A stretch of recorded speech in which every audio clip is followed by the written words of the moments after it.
தவைக்க தலைவர் விஜய் அவர்கள் இன்னைக்கு வேலூர்ல நிர்வாகி சந்திப்பில் பேசும்பொழுது அந்த கட்சியுடைய முதல் கட்ட தேர்தல் அறிக்கைகள்னு சில விஷயங்களை அறிவிக்கிறாரு. இரண்டு மிகப்பெரிய திராவிட கட்சிகள் திமுக அதிமுக அவங்களுடைய முதல் கட்ட தேர்தல் அறிக்கைகளை பார்க்கும்போது தவைக்கவுடைய முதல் கட்ட தேர்தல் அறிக்கை ரொம்ப வித்தியாசமானதாகவே இருக்கு. இலவசங்கள் கிடையாது, கவர்ச்சிகரமான திட்டங்கள் கிடையாது. விஜய் அவர்கள் ஏற்கனவே சொல்லியிருந்தாரு, எங்களுடைய தேர்தல் அறிக்கைகள் ஒவ்வொரு தனி மனிதனுடைய பொருளாதாரத்தை உயர்த்துவதற்கான என்ன வழிகள் இருக்கோ அதுக்கேற்ற மாதிரி தான் நாங்கள் தயார் பண்ண போறோம். சாத்தியம் இல்லாத தேர்தல் அறிக்கைகள் கண்டிப்பா எங்க தேர்தல் அறிக்கைகள் இருக்காது அப்படின்ற விஷயத்தையும் சொல்லியிருந்தாரு. இலவசங்கள் இருக்காது, கவர்ச்சிகரமான திட்டங்கள் இருக்காது அப்படின்லாம் சொல்லியிருந்தாரு. இப்ப அவர் சொன்னதை காப்பாத்திருக்காரு. இந்த முதல் கட்ட தேர்தல் அறிக்கைகள் அதுக்கு ஏற்ற மாதிரி இருக்கா? இந்த தேர்தல் அறிக்கைகள் மக்கள்கிட்ட எப்படி போய் சேர போறது? அப்படி சேர்ந்தால் அதை நடைமுறைப்படுத்த முடியுமா? அது நடைமுறைப்படுத்துவதில் சாத்தியங்கள் இருக்கா? அப்படின்ற பல விஷயங்கள்ல நம்ம டீட்டெயிலாக டீகோட் பண்ண போறோம். ஸோ நீங்க ஃபர்ஸ்ட் டைம் நம்ம சேனலுக்கு வந்திருக்கீங்கன்னா மறக்காம சேனல் சப்ஸ்கிரைப் பண்ணிக்கோங்க. வீடியோவை ஸ்கிப் பண்ணாம ஃபுல்லா பாருங்க. வணக்கம் மக்களே அண்ட் வணக்கம் மை டியர் காம்ரேட்ஸ். விஜய் அவர்கள் இன்னைக்கு பல தேர்தல் அறிக்கைகள் வெளியிட்டு இருந்தாலுமே அதில் ரொம்ப குறிப்பா ஒரு யூனிக்கா ஒரு விஷயம் பார்க்க வேண்டியது, நம்மளோட கவனங்கள் உடனே போனது, தமிழகத்தில் அனைத்து கிராமங்களுக்கும் முறையான பேருந்து வசதி ஏற்படுத்தி கொடுக்கப்படும், அனைத்து கிராமங்களுக்கும் போக்குவரத்து விரிவாக்கம் செய்யப்படும் அப்படின்ற ஒரு விஷயம். இந்த பக்கம் இரண்டு திராவிட கட்சிகளுமே திமுக பெண்களுக்கு இலவச பேருந்து திட்டம் அப்படின்னு சொல்லி அதை செயல்படுத்திக்கிட்டு இருக்காங்க. எடப்பாடி அவர்கள் 2027 நாங்கள் ஆட்சிக்கு வந்து ஆண்களுக்கும் இலவச பேருந்து கொடுப்போம்னு சொல்றாங்க. இந்த திராவிட கட்சிகள் இருந்து அப்படியே வேறுபட்டு முதல்ல அனைத்து கிராமங்களுக்கும் நாங்கள் முறையா போக்குவரத்து வசதி கொடுப்போம், பேருந்து வசதி கொடுப்போம் அப்படின்னு விஜய் அவர்கள் ஒரு தேர்தல் அறிக்கையை வெளியிடுறாரு. ஆச்சரியமாக இருக்கு. தமிழ்நாட்டுக்கு கிராமங்களில் இன்னும் முறையான போக்குவரத்து வசதி இல்லையா, பேருந்து வசதி இல்லையா அப்படிங்கிறது ஆச்சரியமான ஒரு விஷயமாக தான் இருக்கு. இந்தியாவில் வளர்ந்த முதல் மாநிலமாக தமிழ்நாட்டிற்கு அதிக ஜிடிபி வச்சிருக்கோம். அப்படி இருக்கக்கூடிய தமிழ்நாட்டில் இன்னும் கிராமங்களில் முறையா பேருந்து வசதி இல்லை அப்படிங்கிறது வெக்கப்படக்கூடிய விஷயமும் தான். நம்ம வடநாடுகளில் பார்த்து கேலி பண்றோம், கிண்டல் பண்றோம். இன்னும் நார்த்துக்கு போனோம்னா அங்கே முறையா பஸ் இருக்காது, போக்குவரத்து வசதி இருக்காது, ரோடு இருக்காது அப்படின்னு கேலி கிண்டல்லாம் பண்றோம். ஆனால் தமிழகத்திலையும் இந்த சூழ்நிலை இன்னும் இருக்கு. ஆனால் அது பரவலா எல்லா மக்களுக்கும் தெரியாம இருக்கு அப்படிங்கிறது உண்மையாலுமே வெக்கப்படக்கூடிய விஷயம். தமிழக அரசு போக்குவரத்து துறை என்ன சொல்றாங்க, நாங்க தமிழகம் முழுவதும் எல்லா கிராமக்கும் பேருந்து வசதிகள் கொடுத்துட்டோம், போக்குவரத்து சாலைகள் போட்டுட்டோம் அப்படின்னு சொல்றாங்க. அது உண்மையான்னு செக் பண்ணோம்னா அது உண்மை கிடையாது. இன்னும் தமிழகத்தில் பல மலை கிராமங்கள், மக்கள் தொகை குறைவாக இருக்கக்கூடிய கிராமங்கள் எல்லாம் முறையான போக்குவரத்து வசதி கிடையாது. பேருந்து வசதி இருந்தாலும் ரொம்ப குறைவாக இருக்கு, அல்லது முற்றிலுமே இல்லாம இருக்கு. அந்த சூழ்நிலை இன்னைய தேதி வரைக்கும் இருக்கு. குறிப்பாக சொல்லணும்னா அஞ்சட்டி கிராமம், அஞ்சட்டி பக்கத்தில் இருக்கக்கூடிய ஒரு 3 கிராமங்கள், காட்டுப்பள்ளி இருக்கக்கூடிய 15 மீனவ கிராமங்கள், திருவள்ளூர்ல இருக்கக்கூடிய பழவேற்காடு, இந்த மாதிரியான பகுதியெல்லாம் இன்னும் முறையான போக்குவரத்து வசதி இல்லை, தேவையான அளவுக்கு போக்குவரத்து வசதி இல்லை, பேருந்து வசதி இல்லை, அல்லது முற்றிலுமே இல்லாம இருக்கு.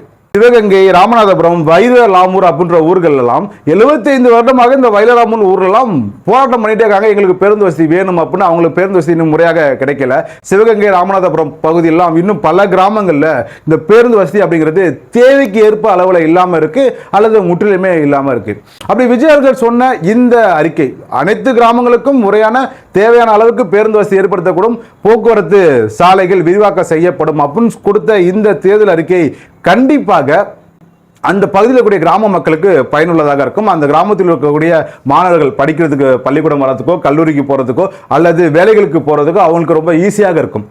நம்ம யாருக்குமே எதுவுமே பண்ண வேணாங்க. நம்ம பழமொழி ஒன்று சொல்லுவாங்க, ஒருத்தங்களுக்கு நீங்க மீன் பிடிச்சி கொடுக்கறத விட மீன் பிடிக்க கற்றுக் கொடுக்கறது ரொம்ப பயனுள்ளதாக இருக்கும்னு. அந்த மாதிரி நீங்க எந்த கிராமத்துக்கும் போய் ஒவ்வொரு மக்களுக்கு போய் அவங்க தேவை என்ன, அவங்களுக்கு என்ன இலவசம் வேணும், அரிசி இலவசமாக கொடுக்குறோம், பஸ் போக்குவரத்து இலவசமாக கொடுக்குறோன்றதை தாண்டி அவங்களுக்கு அவங்களுடைய அடிப்படை தேவைகளை தீர்ப்பதற்கான வசதிகளை ஏற்படுத்தி கொடுத்துட்டாலே போதும், அந்த குடும்பத்துடைய அல்லது ஒரு தனி மனிதனுடைய பொருளாதாரம் கண்டிப்பாக வளரும்.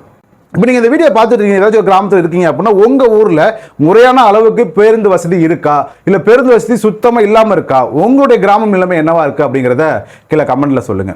அடுத்ததா விஜய் அவர்கள் அறிவிச்ச தேர்தல் அறிக்கைகளை ரொம்ப உன்னிப்பாக கவனிக்க வேண்டிய ஒரு விஷயம், இந்த தொழிலாளர் நலன், டாக்ஸி டிரைவர்களுக்கும் ஆட்டோ ஓட்டுநர்களுக்கும் என தனியா ஒரு நல வாரியம் அமைக்கப்படும் அப்படின்னு. சிஐடியு, உரிமை குரல் போன்ற பல சங்கங்கள் பல வருஷமாக எங்களுக்குன்னு தனியா ஒரு நலவாரியம் அமைங்க அப்படின்னு கோரிக்கை வச்சுக்கிட்டே இருக்காங்க. அதை தமிழக அரசு, எந்த அரசும், இந்த ஆண்டுகிட்டு இருக்க அரசும் இதுக்கு முன்னாடி ஆண்டுகிட்டு இருந்த அரசும், 2 அரசுமே அதற்கான நடவடிக்கைகள் எதுவுமே எடுக்கல. அப்படி இன்னைக்கு விஜய் அவர்கள் அறிவிச்ச டாக்ஸி டிரைவர்களுக்கும் ஆட்டோ ஓட்டுநர்களுக்கும் என தனியாக ஒரு நலவாரியம் அமைக்கப்படும் அப்படின்னு சொல்லியிருக்காரு. இந்த நலவாரியம் அமைச்சா இவங்களுக்கு என்ன பலன் இருக்கு அப்படிங்கிறத நம்ம முதல்ல தெரிஞ்சுக்கணும். இப்படி இந்த நலவாரியம் அமைச்சிட்டாங்க அப்படின்னா அந்த நலவாரியத்தில் உறுப்பினராக இந்த ஓட்டுநர்கள் எல்லாம் சேரும் பொழுது அவங்களுக்கு என்ன ஒரு விபத்தாக இருக்கட்டும், இல்லை இந்த எரிபொருள் பெட்ரோல் டீசல் விலைவாசியாக இருக்கட்டும், இல்லை அவங்களுடைய போராட்டங்கள் அவருடைய பிரச்சனைகள் எல்லாத்தையுமே எளிதாக தீர்வு காண முடியும். இந்த நலவாரியத்தில் இவங்க எல்லாமே உறுப்பினராக சேரும்போது அது அரசுக்கான ஒரு வருவாயாக இருக்கும். அந்த பதிவு கட்டணமாக இருக்கட்டும் அல்லது பிற வரிகளிலிருந்து ஒரு தொகை அரசுக்காக செலுத்தப்படும். அந்த நலவாரியத்தில் அந்த தொகை போய் டெபாசிட் ஆகும்போது அந்த நலவாரியத்தை உறுப்பினர் இருக்கக்கூடியவர்களுடைய விபத்துக்கோ இல்லை இழப்பு காப்பீடோ இல்லை உயிர் இழந்துட்டாங்க அப்படின்னா அவங்களுக்குன்னு ஒரு உதவித்தொகை ஒதுக்கிறதாக இருக்கட்டும், அவங்க குடும்பத்தை சார்ந்தவங்களுடைய திருமணத்துக்கான உதவித்தொகை, அது மாதிரி பல உதவிகளை இந்த நலவாரியம் மூலியமாக அவங்க பெற்றுக்க முடியும். அவங்களுடைய பல பிரச்சனைகள் பல போராட்டங்கள்லாம் இறங்கி பண்ணும்போது அவங்களுடைய பிரச்சனைகளை ஈஸியாக இந்த தனி நலவாரியம் மூலியமாக அவங்க தீர்த்துக்க முடியும். இதெல்லாம் விட ரொம்ப முக்கியமாக இன்னைக்கு ஆட்டோ ஓட்டுநர்கள் ரொம்ப ஆதங்கப்படக்கூடிய அவங்களோட பொருளாதார நிலைமை ரொம்ப கீழ்த்தங்கியிருக்கு, அவங்க குடும்பத்தை பராமரிக்க முடியாத சூழ்நிலைக்கு இருக்க ரொம்ப முக்கியமான ஒரு காரணம் இந்த ஓலா உபர் போன்ற கார்பரேட் கம்பெனிகளோட ஆதிக்கம்.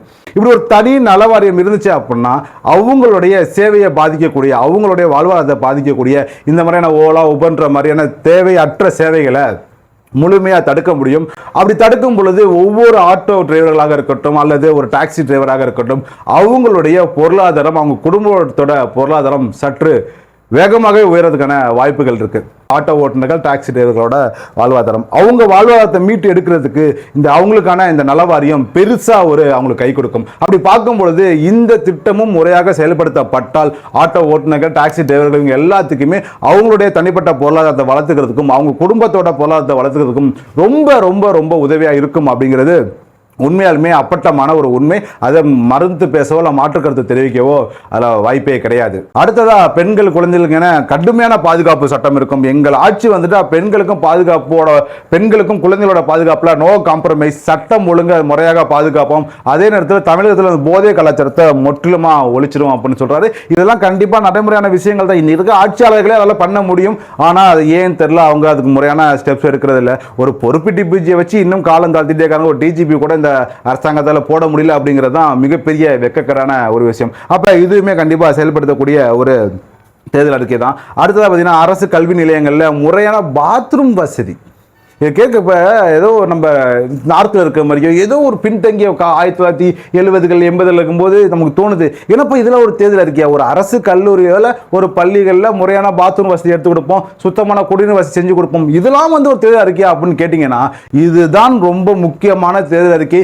ஏன்னா நம்ம ஊரில் பல செய்திகளை நம்ம தொடர்ந்து பார்த்துக்கிட்டே இருக்கோம். முறையான பள்ளிகளில் முறையான பாத்ரூம் வசதி இல்லை, குடிநீர் வசதி இல்லை, மாணவர்களுக்கு கண்டிப்பாக அந்த குறிப்பிட்ட நேரத்துக்கு தண்ணி குடிக்கணும் அப்படின்னு அந்த வாட்டர் பில்ன்ற ஒரு ப்ரொசஸர் வச்சு அதுக்கும் குழந்தைகளை தண்ணி குடிக்கணும் அப்படின்ற திட்டங்களை செயல்படுத்தினாலுமே அந்த கல்லூரியில் முறையான அந்த ஸ்கூல்லையோ முறையான ஒரு குடிநீர் வசதி கிடையாது.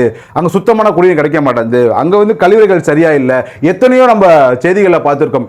அந்த கழிவுகளை முறையாக சுத்தமாக பயன்படுத்த பராமரிக்காம அந்த பள்ளியில் இருக்கக்கூடிய மாணவர்களே கூப்பிட்டு போய் அந்த கழிவுகளை சுத்தம் பண்ற கொடுமைகள்லாம் நம்ம நிறைய பார்த்துருக்கோம். அந்த மாதிரி ரொம்ப ரொம்ப நம்மளோட ஆட்சியாளர்கள் நமக்கு இலவசங்கள் கொடுத்துட்டு மாசம் 2000 3000 இலவச பேருந்து தர மாநில ஸ்கூட்டர் தர அப்படின்னு நம்மள அப்படியே யோசிக்க வைக்கிறாங்க. ஆனா கீழே அடிமட்டத்தில் அடித்தளத்தில் நம்மளுடைய குழந்தைகள் வளர்ந்து வரக்கூடிய ஒரு சூழல ஒரு பள்ளியில் அங்கேயே அவங்களுக்கு தேவையான அடிப்படை வசதிகள் எதுவுமே இன்னும் முறையாக கிடைக்கல அப்படிங்கிறது ரொம்ப ஆச்சரியப்படக்கூடிய விஷயமாவும் வெக்கப்படக்கூடிய விஷயமா இருக்கும். மேக்சிமம் சிட்டியில் அதை பண்ணிடுறாங்க. ஆனால் கிராமங்களில் இதெல்லாம் இன்னும் முறையாக கிடைக்கல அப்படிங்கிறது இந்த மாதிரி ஒரு மாற்று கட்சி அவங்க இதெல்லாம் தேர்தல்கள் கொடுக்கும்போது அதை பற்றி நம்ம தேடி பார்க்கும்போது தான் புரியுது தமிழ்நாடு இன்னும் ரொம்ப அந்த அவலநிலையை விட்டு மீண்டு வரவே இல்லை. கிராமங்கள்லாம் இன்னும் பல அவலநிலையில் மாட்டிக்கிட்டு சிக்கிக்கிட்டு இருக்காங்க. அவங்கள மீட்டு கொண்டு வரதுக்கு இந்த அரசு எதுவுமே பண்ணலை அப்படிங்கிறத புரிஞ்சு முடியுது. அதுக்கு பிறகு பார்த்தீங்கன்னா அந்த பாடத்திட்ட மாற்றம், உயர்கல்வியிலேயே அரசு சாசன சட்டத்தை நாங்கள் கொண்டு வந்துடுவோம், அது அவங்களுக்கு மாணவர்களுக்கு ஈஸியாக இருக்கும், அவங்களுக்கு அரசியலை பற்றி புரிதலை தெரிஞ்சுக்கிறதுக்கு ஈஸியாக இருக்கும் அப்படின்னு சொல்லியிருக்காங்க. அதே நேரத்தில் இந்த எக்ஸ்ட்ரா நம்ம இந்த ஐஏஎஸ் ஐபிஎஸ்க்கெலாம் கோச்சிங் தனியாக போக வேண்டியது கிடையாது, டுட்டரிங் போக வேண்டியது கிடையாது. இதெல்லாம் அவங்க படிக்கும்போதே அவங்க பாடத்திட்டத்திலே அவங்க எல்லாம் வர மாதிரி அந்த பாடத்திட்டத்தை மாற்றம் பண்ணுவோம் அப்படின்னு சொல்லியிருக்காரு. இதுவும் ஒரு நல்ல விஷயம் தான். அடுத்ததாக பெண்களுக்கு சம பதவி, இந்த ஐஏஎஸ் ஐபிஎஸ் எஸ்பி கலெக்டர் இவங்க எல்லாருமே இதுக்காக போட்டியிடக்கூடிய பெண்களுக்கு 50%, ஒரு 100 பதவி இருக்குன்னா கண்டிப்பாக அதில் 50% பெண்களுக்காக ஒதுக்கப்படும், பெண்கள் அதில் பணியமர்த்தப்படுவாங்க அப்படின்ற மாதிரியான விஷயத்தையும் சொல்லியிருக்காரு. ஓவராலாக பார்க்கும்போது விஜய் அவர்கள் இங்கே அறிவித்த தேர்தல் அறிக்கைகளில் இலவசம் கிடையாது, கவர்ச்சிகரமான திட்டம் கிடையாது. 2 மிகப்பெரிய திராவிட கட்சிகள் கூட கொடுத்த முதல் தேர்தல் அறிக்கைக்கும் இவருக்கும் டே நைட் வித்தியாசம் இருக்கு. ஆனால் இந்த தேர்தல் அறிக்கை மக்கள்கிட்ட போய் சேருமா அப்படின்னு கேட்டிங்கன்னா அது காலதாமதம் ஆகலாம். அப்படி சேர்ந்துட்டா விஜய் அவர்களுக்கு இந்த தேர்தல் அறிக்கையை கண்டிப்பா மிகப்பெரிய அளவுக்கு கை கொடுக்கும். நான் ஒரு விஷயம் நம்புறேன், அவருடைய முதற்கட்ட தேர்தல் அறிக்கைகள் கொடுத்ததுல எல்லாமே அடிப்படை தேவைகளை பூர்த்தி செய்யறதுக்கும் ஒரு தனி மனித பொருளாதாரத்தை வளர்க்கறதுக்குமா தான் இருக்கு. அவருடைய முழு தேர்தல் அறிக்கையும் ஒரு தனி மனித பொருளாதாரத்தை டிபெண்ட் பண்ணி தான் இருக்கும், அவங்க பொருளாதாரத்தை வளர்க்கறதுக்காக தான் இருக்கும் அப்படின்னு நான் நம்புறேன். உங்களுடைய கருத்து என்னங்கிறத கீழே கமெண்ட்ல சொல்லுங்க மக்களே. அடுத்தடுத்த வீடியோக்களில் சந்திப்போம்.